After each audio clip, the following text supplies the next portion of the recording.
বন্ধুরা, আমরা একটা 3x3 রবিক্স কিউব খুব সহজে সলভ করে ফেলব কোনো সূত্র ছাড়াই। তো এটাকে আমি এলোমেলো করতেছি, এটা অথবা আপনাদের হাতে থাকা 3x3 রবিক্স কিউব যে কোনো পাশে এলোমেলো থাকুক, আপনারা এটাকে সলভ করতে পারবেন। তো এই জন্য একটা রিকোয়েস্ট করব, ভিডিওটা শেষ পর্যন্ত দেখবেন। আশা করছি এই ভিডিওটা দেখার পরে একটা 3x3 রবিক্স কিউব আপনারা খুব সহজে সলভ করতে পারবেন।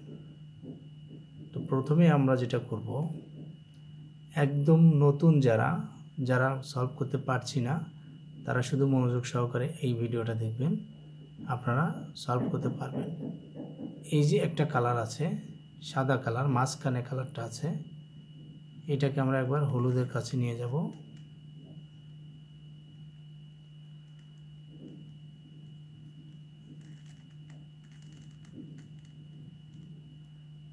এখানে একটা কালার আছে, এটাকে আমরা হলুদের কাছে নিয়ে যাব।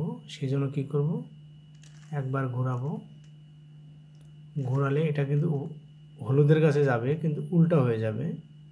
তখন এটাকে মাঝখানে রাখবো, মাঝখানে বলতে এটা এখানে রাখবো। এটাকে এখন এখানে উপরে উঠাবো। যদি আমরা এইভাবে উপরে উঠাই আরেকটা নষ্ট হয়ে যাবে, সেই জন্য কী করবো, এটাকে সরাবো, সরিয়ে এটাকে উপরে উঠাবো। হলুদের পাশে দুটা চলে আসলো সাদা, আরেকটা আছে এখানে, এটাকে আমরা এভাবে দিয়ে, এভাবে যদি দিই কিন্তু এটা উল্টা হয়ে যাবে। এভাবে দিবেন না, এটাকে দিবেন যেভাবে দিলে সিধা হয়ে যায়, এভাবে দিবেন। তারপরে আরেকটা কালার আছে, সাপোজ এখানে একটা কালার আছে,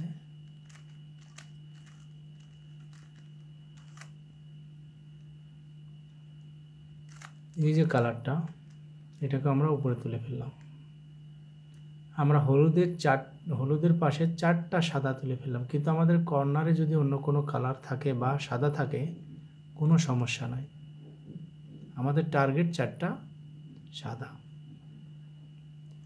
এখন আমার এই সাদার সাথে একটা কালার আছে, রেড কালার।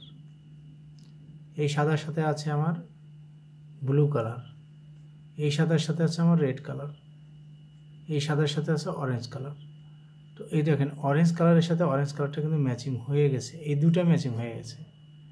তখন কি করবে, এটাকে ডান পাশে রেখে এইভাবে ধরে এটাকে একবার দুইবার ঘুরিয়ে দেব। এরপরে আবার আরেকটা কালার দেখবো যে সাদার সাথে আছে আমার ব্লু কালার। ব্লু কালারটা আমার এই সাইডে আছে, এটাকে একবার ব্লু কালারের কাছে নিয়ে যাব। যখনই ম্যাচিং হয়ে যাবে এটাকে আমরা একবার দুইবার দিয়ে দেব। এরপর এখানে আরেকটা কালার আছে, সাদার সাথে আছে আমার গ্রিন কালার। তো আমরা গ্রিনের কাছে গ্রিনটা নিয়ে যাব, ম্যাচিং হয়ে গেল। এটাকে মনে রাখতে হবে, এইভাবে ধরতে হবে।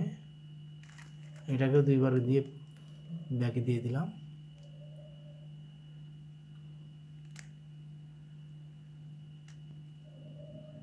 এরপরে আছে সাথে সাথে রেড কালার, আমরা রেডের সাথে রেডটা ম্যাচিং করলাম, এটাকে আমরা দুইবার ঘুরিয়ে দিয়ে দিলাম। এখন আমার কি হয়ে গেল, সাদার প্লাস হয়ে গেল। আমার টার্গেট সাদার প্লাস। যখনই সাদার প্লাসটা হয়ে যাবে আমরা বাকি সাদাগুলোকে উপরে উঠাবো। সাপোজ এই সাদাটাকে আমরা উপরে উঠাবো।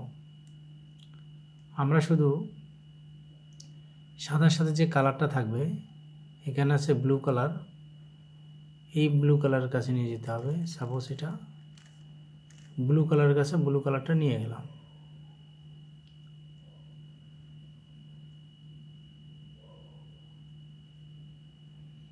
এটা ব্লু কালার, এটা ব্লু কালার। এই সাদাটা আমাকে উপরে উঠাতে হবে।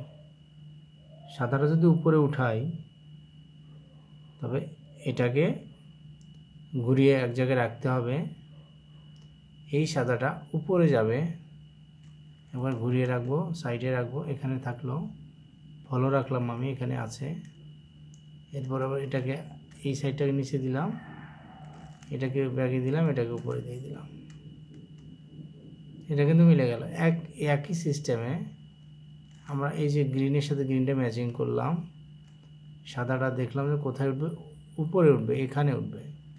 সাদাটাকে সাইডে রেখে দিলাম, এটাকে টান দিলাম, এটাকে আবার আগের জায়গায় ফিরিয়ে দিয়ে তুলে দিলাম। তো এরকম দেখে আরেকটা আছে কিনা, আরেকটা এরকম যদি থাকে যে কালারটা আমার উপরে সাইডে আছে, সাইডে থাকলে কি করতে হবে, এইভাবে দিলে কিন্তু নিচে চলে যাবে। এটাকে দিতে হবে এইভাবে, এটাকে সাদাটাকে আমার হাতের ভিতরে রেখে দিলে কর্নারে চলে আসবে, তখন উল্টা দিকে রেখে দেব, উপরে তুলে দেব। এটাকে কালারে ম্যাচিং করলাম, এই সাদাটা উপরে উঠবে। এটাকে সাইডে রেখে দিলাম সাদাটাকে, এটাকে দিলাম নিচে, এটাকে ব্যাস। এরপর এই কালারটা সাদাটা উপরে যাবে, এটাকে একবার সাইডে রাখলাম,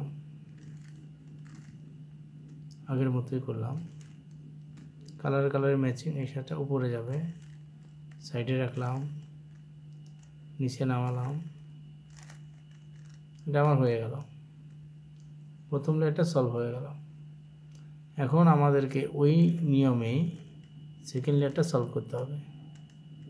সাপোজ কালারে ম্যাচিং করলাম, নিচে আছে রেড কালার।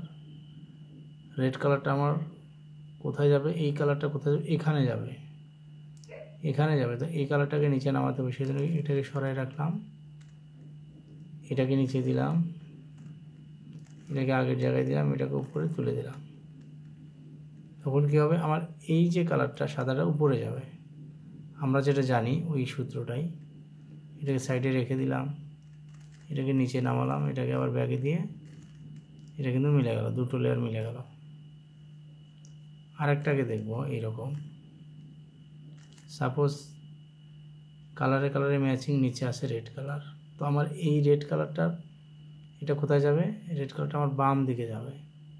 আগেরটা ডান দিকে গেল, এটা বাম দিকে যাবে। বাম দিকে গেলে এই কালারটা যেহেতু বাম দিকে যাবে, এটাকে একটু সাইডে রাখলাম, নিচে দিলাম, ব্যাগে দিলাম, উপরে দিলাম। এখন এই কালারটা আবার, এই সাদাটা আবার উপরে উঠবে, সাইডে রাখলাম, নিচে দিলাম,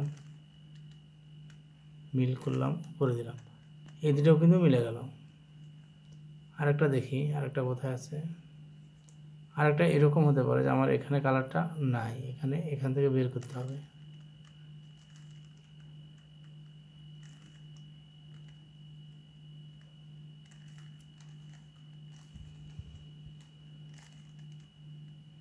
এখানে একটা কালার ছিল, বের হয়ে গেছে। তো আমরা কালারে ম্যাচিং করাবো। কালারে ম্যাচিং করার পরে এই কালারটা যাবে আমার বাম সাইডে, যেহেতু অরেঞ্জ কালার বাম সাইডে, এখানে যাবে। সাইডে রাখলাম, এটাকে নিচে দিলাম, এটা ব্যাগে দিলাম, এটাকে উপরে দিলাম। সাদাটা উপরে যাবে, সাদাটাকে সাইডে রাখলাম, এটাকে ব্যাগে দিলাম, এটাকে অলরেডি তিনটা মিলে গেছে, আর একটা বাকি আছে, এটাও মিলে যাবে। কালারে ম্যাচিং করলাম, এটা আমার লেফট সাইডে যাবে, রাইট সাইডে সরাই রাখলাম। ওই একই নিয়ম বারবার করতে হবে। সাদাটা উপরে উঠবে। আমাদের কিন্তু দুটো লেয়ার সলভ হয়ে গেল এইভাবে। এখন আমরা এটাকে, যদি হলুদের মাইনাস হয়ে যায়, আপনারা এইভাবে ধরবেন, এফ আর ইউ, আর ব্যাগ, ইউ ব্যাগ, আবার এফ ব্যাগ। এটাকে দিলে কিন্তু হলুদের প্লাস হয়ে যাবে। যখনই হলুদের প্লাস হয়ে যাবে, তখন আমরা কি করব, মিডলগুলো মিলাবো। একটা মিডল মিলে গেছে, দুটা মিডল মিলে গেছে। দুটা যদি পাশাপাশি দুটো মিলে যায়, একটাকে ডানে, একটাকে পিছনে, একটাকে ডানে রেখে আমরা এই সূত্রটা অ্যাপ্লাই করব। সূত্রটা আবার দেখাচ্ছি স্লো মোশনে। আর ইউ, আর bag U, R U two. তো এটা দেওয়ার পরে আমরা দেখব যে আমার কর্নারগুলো সব, মিডলগুলো সব ঠিক আছে কিনা। যদি মিডলগুলো সব ঠিক থাকে, আমরা এটাকে একটা কর্নার সলভের জন্য সূত্র দেবো। কর্নারটা সলভ নাই, এই যেটা সলভ আছে সেটাকে ডানে রাখলাম উপরে।